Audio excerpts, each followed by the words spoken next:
KPBS On Demand is supported by Latino Legacy Foundation, presenting their Storyteller series, Reach for the Stars with Ellen Ochoa, the first Latina astronaut. Welcome Serenade by the all-female mariachi Amapolas, Sunday, June 29th. More at latinolegacyfoundation.org. Good morning, I'm Debbie Cruz. It's Thursday, October 10th. Air conditioning malfunctioned at several San Diego Unified schools during last month's heat wave. More on how leaders are addressing the issue next. But first, let's do the headlines. County Supervisor Tara Lawson-Remer wants to ask the EPA to run tests in the Tijuana River Valley to see if it could be considered a Superfund site. If approved, funds from the state and federal government would be allocated to help decontaminate the area. Lawson-Remer proposed to petition the EPA at Tuesday's Board of Supervisors meeting, saying, "We don't know if these substances in the sediment would impact the community." Anyone who's seen how Superfund sites cleanups operate, it's just kind of extraordinary. Sometimes they'll remove soil, sometimes they'll seal soil that might be full of contaminants so it can't leach into the water. The board voted to hold off on the petition to give them time to look into it further. Lawson-Remer's team says she plans to move ahead with the process anyway. The American Red Cross is warning about a critical need for blood donors in the wake of Hurricane Helene in the southeastern U.S. They are holding events throughout the county all month long. One will be held at the Lodge at Lake San Marcos from 10 this morning to 4. Donors will receive a $10 Amazon gift card. They will also be automatically entered for a chance to win one of 3 $5,000 gift cards. Despite warmer temperatures, you may have noticed thick come-and-go fog in parts of the county recently. Usually this time of year, Santa Ana winds push the marine layer offshore. But the National Weather Service told the Union Tribune the unusual trend now is being caused by a chain reaction starting with dipping ocean temperatures. This is causing cool, moist air from off the coast to collide with a heat dome over the land. The fog is expected to last for several more days. From KPBS, you're listening to San Diego News Now. Stay with me for more of the local news you need.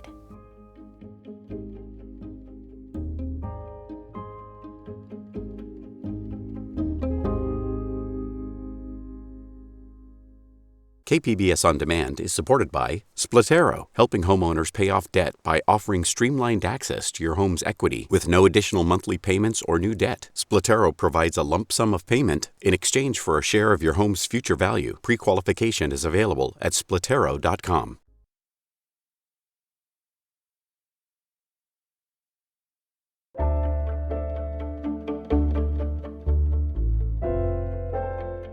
San Diego Unified School District leaders are looking for ways to address a backlog of air conditioning repairs. Reporter Katie Anastas says it comes after hundreds of classrooms had problems during last month's heat wave. Representatives from the district's maintenance department say about 480 classrooms had air conditioning problems between mid-August and mid-September. They say there were a range of factors, including air conditioners running for long periods, aging systems, and supply chain issues delaying the arrival of needed parts. Operations Director John Hensley says they can't keep up with demand for repairs. Overall, we are completing roughly 83% of HVAC work orders received each year, so our backlog continues to grow. Hensley says last year's maintenance budget was $77 million. Just under 20% funds HVAC systems. Board President Shana Hazen says increasing that percentage would require cuts in other areas. I think really engaging the board in that conversation through the budget planning process and upcoming budget workshops so that we're really aware and that the community is really aware of the choices that we need to make here. Staff say they're also reviewing how they manage workloads, increasing preventative maintenance, and looking for additional grant funding. Katie Anastas, KPBS News. San Diego City Mayor Todd Gloria was elected in 2020 on promises of making the region less dependent on cars. Metro reporter Andrew Bowen says when the city debates transportation policy, Gloria is often absent. Much of the county's transportation policy is set at SANDAG, which manages local, state, and federal transportation dollars. At a mayoral debate in 2019, Gloria pledged to take the lead at Sandag, and he touted his support for a set of reforms that would give him more voting power at the agency's board of directors. It gives the mayor of San Diego the opportunity to sit in the driver's seat at both Sandag and at MTS, building a new transportation vision for our future. Our current mayor does not elect to use that authority. This mayor will. But since taking office, Gloria has missed 50% of Sandag board meetings. His attendance at MTS, which operates the city's bus and trolley system, is even worse. In nearly 4 years of MTS board meetings, Gloria has attended only one. When asked about his attendance record at a KPBS mayoral debate last week, Gloria said even if he's not in the room at public meetings, he's still advocating for San Diego's transportation needs. It isn't to say I'm not actively engaged in this. I am. I have staff that look at this all the time. I'm briefed on it constantly. I meet regularly with the CEO of Sandag. We are active in that conversation. And you see that by the dollars that are coming to San Diego. Gloria is up for re-election next month. He said if his behind-the-scenes work is no longer effective in a second term, he'll change his approach. Andrew Bowen, KPBS News. It's time for our next Why It Matters segment with our Public Matters partner, Voice of San Diego. Editor Scott Lewis explains why there are so many sales taxes on the ballot this year. This November, voters in the city of San Diego will weigh in on Measure E. It would put a 1% sales tax on top of the sales tax that buyers already pay within the city limits. It came up in our mayoral debate last week. Here was Larry Turner, who is running against incumbent Mayor Todd Gloria. The poorest among us are the ones that suffer with an increase in a sales tax. The rest of us, we can just drive to another city where we don't have to pay that. If someone did leave San Diego to find a lower sales tax, they'd have to go pretty far. Right now, the city of San Diego has the lowest rate possible in San Diego County. The 1% sales tax increase would put San Diego on par with the cities with the highest rate in San Diego County. But several others want to join them, including Escondido and Santee. The reason all these cities want sales tax increases is the state and county takes so much of the sales tax already. When cities vote to raise their own on top of the state's 7.25% rate, they keep it. Crucially, neither the mayor nor other supporters of the tax can promise exactly where the money would go. If they did, it would require 2/3 support from voters. By saying it's just going to the general fund, they only need a simple majority. I'm Scott Lewis, and that's why understanding it all matters. Voters in East County will soon choose a new assembly member to represent their region in the state legislature. Scott Rod reports it's down to 2 Republican candidates in the general election. Republicans Carl DeMaio and Andrew Hayes are facing off to represent Assembly District 75. The district encompasses most of East San Diego County, including a 50-mile stretch of the southern border, west of Jacumba Hot Springs. DeMaio is a familiar figure in the San Diego political scene. He previously served on San Diego City Council and has since run unsuccessful campaigns for San Diego mayor and 2 congressional seats. He casts himself as a political maverick who isn't afraid to ruffle feathers on the right and the left. DeMaio says his top issues include addressing the high cost of living in the region, reducing crime, and passing laws that support small businesses. Hayes is currently president of the Lakeside Unified School Board. He previously served as district director for State Senate Minority Leader Brian Jones. He says his experience taught him how to get things done even when he's in the minority. Hayes says his top issues include addressing the high cost of living in the region, improving fire insurance options for homeowners, and reducing the placement of sexually violent predators in East San Diego County after their release from prison. The winner will replace Republican Assemblymember Marie Waldron, who is set to term out. Scott Rod, KPBS News. Be sure to check out the KPBS Voter Hub. There you can find all of our election coverage. Just go to kpbs.org/Voter Hub.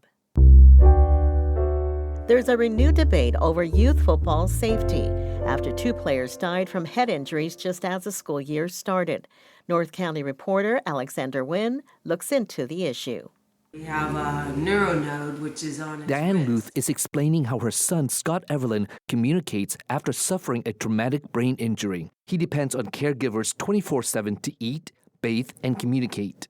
17 years ago, Evelyn collapsed on the field at Mission Hills High School after sustaining a brain injury. It was his second head injury within a week, and he had asked to sit out the game.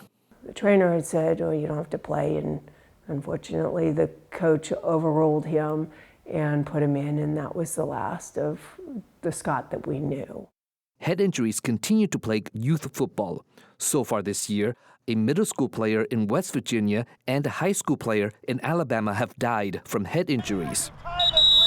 An effort to ban tackling in high school football has been met with strong resistance. A state bill to ban children under 12 from playing was scrapped earlier this year after Governor Gavin Newsom said he would veto it. There have been some changes made in recent years to keep student athletes safe, including limits on practice time. And coaches are now better trained to look for signs of head injuries. John Goodman is the head coach at Escondido Charter High School. He played high school football about 30 years ago. I don't think people knew back then what was going on with it, and we just kind of played. Now he says the game is much faster, thanks to technology like sideline replays. So the chances of kids getting hurt are greater. They know what's happening faster, so it's even more paramount today that you educate the youngsters on what the proper technique, what the proper angles are. But technology is also making the sport safer. Goodman has used Guardian caps during practice for the past 10 years. This is technology the NFL started using this year. They are soft shell helmet covers. He's also using what's known as Riddell Insight. There's a sensor in the helmets that tell a reader how much the kids have impacted a hit, and then that reader tells my athletic trainer, hey, you need to look at this youngster to see if he's sustained a head collision.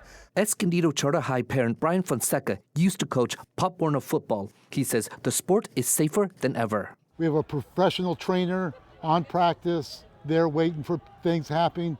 If any kid gets hurt, nobody gets back on that field without the trainer giving the thumbs up. In order for these young athletes to benefit from sports, they need to survive them. Daniel Malara is an athletic trainer from Cal State San Marcos. He says there is a growing consensus that children should start contact sports later.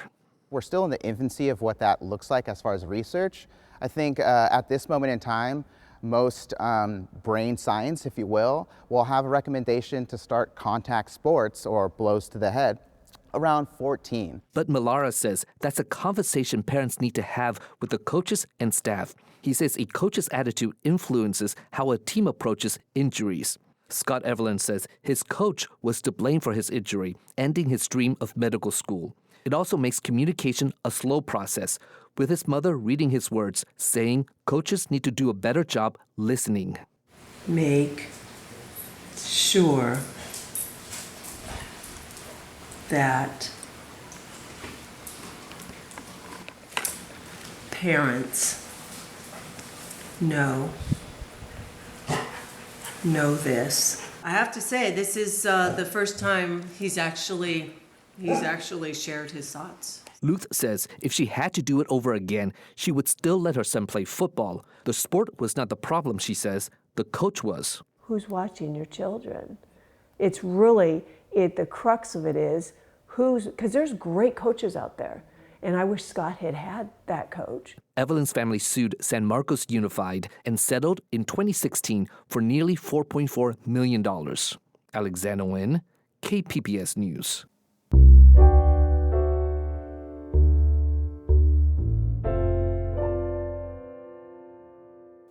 The 23rd Ocean Beach Oktoberfest is happening tomorrow and Saturday. This year's festival is 21 and up. Heather Hudson is OB Oktoberfest Director of Partnerships. She says this year's event will be bigger than past years. This year, we're very excited because we have about doubled our footprint. So you've got about double the beach view and access. This allows us to now have 2 stages. So we'll have our Jägermeister main stage where we have a full lineup of live bands and musical acts, contests, games. But then also this year, we have an electronica stage. So that is a stage where we've got an excellent lineup of DJs. Hudson says some of the proceeds of the event will go back to the community. This is a community event. So we have a couple of benefactors and partners that help us produce this event, specifically the Ocean Beach Main Street Association and the Peninsula Alliance, which are 2 groups in Ocean Beach. So in collaboration with them, we are able to give back about $50,000 each year. And to date, we've given back over $750,000. So, this is definitely an event to come have fun, enjoy yourself, but you can feel good that you are helping give back to the community as well. Some things to know ahead of the event. General admission tickets will be available at the gate for $15, and there are also VIP ticket options available to purchase online at oboktoberfest.com. And each day there will be 2-for-1 beer options. Tomorrow, that deal runs from 4 p.m. to 6 p.m., and on Saturday from noon to 2 p.m. The fest runs from 4 p.m. to 11:30 at night tomorrow and noon to 11:30 p.m. Saturday. That's it for the podcast today. As always, you can find more San Diego news online at kpbs.org. Join us again tomorrow for the day's top stories. I'm Debbie Cruz. Thanks for listening and have a great Thursday.